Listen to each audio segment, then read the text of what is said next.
Hello, good evening and welcome to Prime Business. I am Pius Kojobaka. As the Chamber of Oil Marketing Companies prepares to hold an emergency meeting about the petroleum price floor program, the Chamber of Bulk Oil Distributors is hitting back against calls by some oil marketing companies for the removal of the policy. The policy was introduced by the National Petroleum Authority to set a price ceiling for downstream oil marketing companies as a proactive measure. Now, however, it has been met with stiff opposition by some OMCs who say the policy is outdated and counterproductive. But speaking to Joy Business, the Chief Executive Officer of the Chamber of Bulk Oil Distributors, Dr. Kweku Ofori, said the floor price policy is necessary in addressing critical challenges in the sector.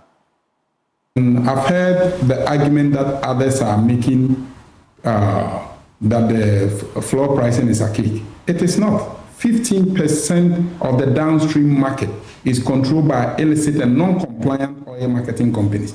Those who are owing the tax authorities, those who are failing to pay the required income taxes. And with the floor price, the tax authorities are able to know the volume of product that you've treated, and based on this, what profit margin you've made to enable them even calculate taxes and know what variables within your price build-up or your cost item that they will either allow or disallow. And these are measures that came in based on industry consultation.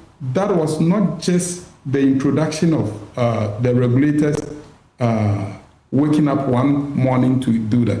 Why do we say this? At a point in time, if you've forgotten, in 2004 or 2003, we all came to the realization of the number of illicit petroleum products that were being sold in the market. Others who were even cited for UPPF infractions. And these are all other aspects that we need to probe into and ensure that the regulator provide a fair, level playing field.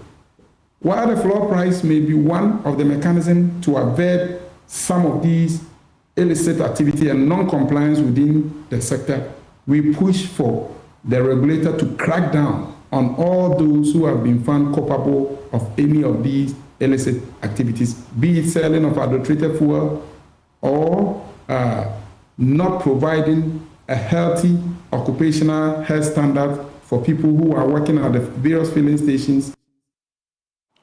Now, the Ghana GoldBod and the Gold Coast Refinery have signed an agreement to add value to domestically mined gold from both artisanal and large-scale mining operations for local trade and export. Speaking at the signing ceremony, the Chief Executive Officer of the Ghana GoldBod, Sami Jemfi, said Ghana's daily export of 1 metric ton of gold will now be shipped in refined form with a minimum purity of 99.9%, the highest standard in the industry. Ghana has taken a major step towards deepening value addition in its gold sector following the signing of a gold refining agreement between the Ghana GoldBod and Gold Coast Refinery Company Limited. The deal is expected to retain more value from the country's mineral wealth while strengthening the integrity and credibility of Ghana's gold exports. Speaking at the signing ceremony, the Chief Executive Officer of GoldBod, Sami Jemfi, said the partnership will significantly strengthen the implementation of the track and trace system across the entire value chain. What this agreement means is that up to 1 ton of gold that is exported by GoldBod every week will not be exported in its raw form, but will be refined to minimum purity of 99.5%. And in fact, it is refreshing to know that Gold Coast Refinery has a capacity to even deliver 3 nines and 4 nines and 5 nines of gold purity for exports. Another exciting thing about this agreement is that every bar of gold that will be refined by Gold Coast Refinery and exported will bear a hallmark that will have Gold Coast Refinery, Ghana GoldBod, the Ghana Standards Authority, and the Bank of Ghana's emblems. The CEO and chairman, and I must say the board of the Gold Coast Refinery has been gracious enough to give the Republic of Ghana a free carried interest of 15% in Gold Coast Refinery. Chairman and Chief Executive Officer of Gold Coast Refinery Limited, Dr. Said Derez, reaffirmed the company's commitment to producing ethically sourced and fully traceable refined gold in line with international best practices. Gold Coast Refinery is modern, fully equipped facility that meets the international standard. It has the capacity to process up to 100 metric tons of gold per year. 99.5, 999, 99.99, and 999.99. We hold the necessary licenses to refine gold from ethical and responsible sources, including those approved by the Ghana Gold Board. Gold Coast Refinery proudly holds the first Responsible Jewelry Council (RGC) certification in Ghana, as well as ISO certifications, including ISO for our laboratory and the certification from the Ghana Standard Authority. Beyond job creation, GoldBod says the agreement will help increase tax revenues, reduce losses linked to gold undervaluation and purity discrepancies, and ensure a reliable supply of refined gold and silver for local jewelers and manufacturers. To some other stories, economist Dr. Mohamed Jabri is optimistic that Ghana's sustained economic indicators and reforms will lead to a more favorable debt classification by the International Monetary Fund by April this year. According to Dr. Jabri, the current economic momentum, driven by strong growth in services and agriculture and improved fiscal discipline, is expected to weigh heavily in the IMF's assessment. His comments follow indications from the International Monetary Fund that it will review Ghana's debt classification to a more favorable position by April this year. Dr. Mohamed Jabri spoke to Joy Business. The stability of the macroeconomy is important to ensure that you have a good sustainability perspective. That notwithstanding, the argument has been raised is that, if you look at it clearly, you will notice that the steady appreciation is largely driven by the quantum of gold that we sell, which means that if the international prices of gold has a shock, then there could be, a repercussion in our city. So if our city happens to depreciate, then it means that our debt levels are likely to go up, because as it stands right now, we have not yet retired most of the debt that we are owing, except in recent times that we're able to pay about $1.4 billion or so. We still have chunk amount of our debt still outstanding.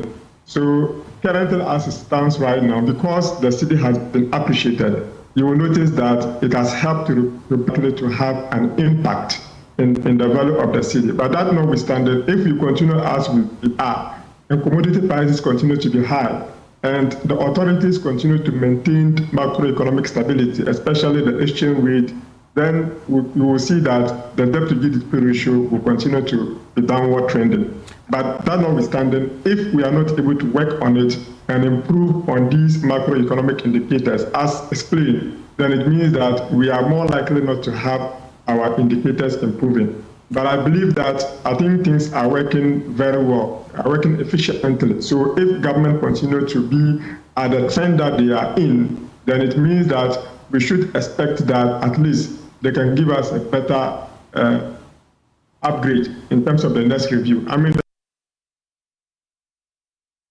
The newly sworn-in president of the Ghana Insurance Association, Watima Bafui-Wa, says she will lead the charge for a new wave of innovative insurance products and systems aimed at improving customer trust while expanding coverage. Addressing the media after a ceremony to swear her in as the association's 12th president, Madam Watima, who is also the Chief Executive Officer of Star Assurance, pledged to ensure the development of affordable insurance products to meet the needs of underserved communities.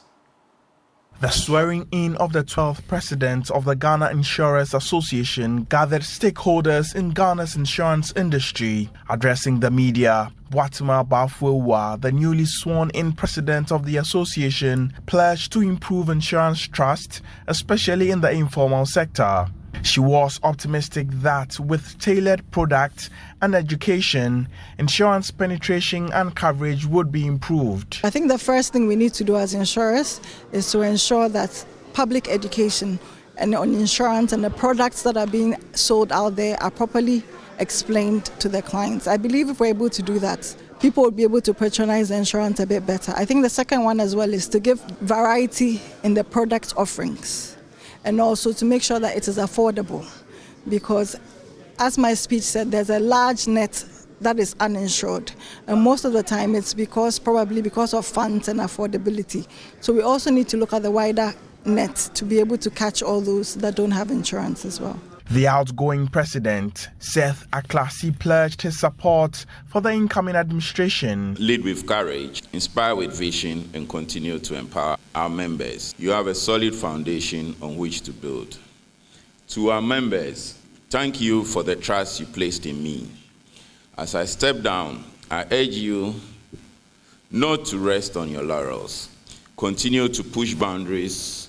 Let's ensure that the GIA remains a formidable force and a beacon of excellence within Ghana's financial sector. Meanwhile, the Commissioner of Insurance, Abiba Zakaria, admonished insurers to leverage current reforms to champion innovation in the sector. We have been assured by the government and our sector ministry that the government is doing its part in developing or helping our industry to grow and to develop. And so they are assuring us that they want to see us play our key role in national development. They want to see us do this through inclusive insurance, expanding and growing the industry. Established in 1988, the GIA serves as the collective voice for all registered insurance and reinsurance companies in Ghana. The ceremony also recognized the contributions of the outgoing president, Seth Aklasi, who is also the MD of Ghana Re PLC. Messages of solidarity were delivered by various industry bodies, including the NIC, the West African Insurance Companies Association, and the Insurance Brokers of Ghana. Let's stay along at the ceremony because the Ministry of Finance has revealed that it will begin the strict enforcement of insurance for local commercial cargo from the 1st of February this year. According to the ministry, the law which mandates all imports into Ghana must be insured locally under the Insurance Act, which will protect small and medium businesses from potential risks associated with carriage of goods. Coordinating Director at the Ministry of Finance, David Clotte Collinson, made this revelation at the investiture of the 12th President of the Ghana Insurance Association. In an era of heightened global uncertainty, climate risks, health emergencies, and technological disruptions, a resilient and inclusive insurance sector is no longer an option, but essential. Government recognizes that the insurance industry must evolve to respond to Ghana's changing economic structure and demographic realities. While we have made commendable progress over the years, insurance penetration remains modest, particularly among the micro, small, and medium enterprises, informal sector operators, rural communities, women, and persons with disability. These are precisely the groups that are most vulnerable to shocks and least able to recover without adequate risk protection. This is why the government, through the Ministry of Finance, working closely with the National Insurance Commission, is pursuing a deliberate reform agenda aimed at deepening insurance penetration, strengthening consumer confidence, and positioning the industry as a driver of inclusive growth. In line with government's commitment to strengthen the domestic insurance market, I wish to reiterate that the Ministry of Finance has directed the Ghana Revenue Authority to collaborate with the Bank of Ghana to enforce the mandatory local cargo insurance for all commercial imports into Ghana effective 1st February 2026, in accordance with Section 22 of the Insurance Act 2021, Act 1061. This measure is intended to protect shippers, deepen local participation, retain insurance premiums within the economy, and support sustainable industry growth. Now, Ghana and China have signed a $30 million grant agreement to support the construction of a university in Damongo. More in this report. Signed during the meeting between the Minister for Finance, Dr. Kasiela Tuforsen, and the outgoing Chinese ambassador to Ghana, Tong Defang. Dr. Forson expressed appreciation to the ambassador on behalf of the President, John Dramani Mahama, and the people of Ghana, acknowledging his role in strengthening bilateral relations between the two countries. The minister noted that although Ambassador Tong's tenure was brief, it coincided with the conclusion of two significant grant agreements for Ghana, funding for a multi-purpose market in Aplau, and the $30 million grant for the construction of the university in Damongo. He further highlighted the broader contribution of Chinese support and investment to Ghana's economy, reaffirming that Ghana deeply values its long-standing relationship with China, which dates back to the era of President Kwame Nkrumah and Chairman Mao. Dr. Forson underscored the need to deepen economic cooperation by reducing exchange losses associated with bilateral trade. He indicated Ghana's interest in exploring trade settlements in the Ghanaian cedi and the Chinese currency RMB, noting that reliance on third-party currencies is inefficient when trade is conducted directly between Ghana and China. He assured the outgoing ambassador that these discussions would be pursued at the policy level, including engagement with the Bank of Ghana. Ambassador Tong expressed gratitude to the finance minister for the cooperation and support during his tour of duty and congratulated Dr. Forson on Ghana's improving economic performance. He stated his pride in the state of Ghana-China relations and noted his encouragement by the tangible outcomes achieved within a short period, particularly in the area of development cooperation. The European Union is calling on Ghana's higher education institutions to fully adopt technology to improve teaching and learning following the closure of the EU-funded Erasmus Immersion project. More in this report. Held at the West Africa Center for Crop Improvement at the University of Ghana, the event was themed Unleashing the Power of Technology for Teaching and Learning. Project coordinators say the program has strengthened academic capacity, introduced green solutions into curricula, and enhanced the use of technology in teaching. I think we achieved quite a lot in this project. We established a very great partnership, a very great relation among the three Ghanaian universities, the UG, the UESD, and the UNR. But also the two European partners, Politecnico di Milano and RWTH Aachen University in Germany. So this collaboration is very long-lasting. It's just the start of something great. This project tackled the water, energy, food nexus. So we are tackling a really important sector, really important field. All the three universities in Ghana, they contribute to one of these three pillars. And we modernized study programs by involving stakeholders from the country, from the different regions, and improved the study programs by introducing also digital transformations. Implemented over the past years, the European Union Erasmus Immersion project focused on addressing educational gaps linked to the water, energy, and food nexus, areas considered critical to Ghana's development.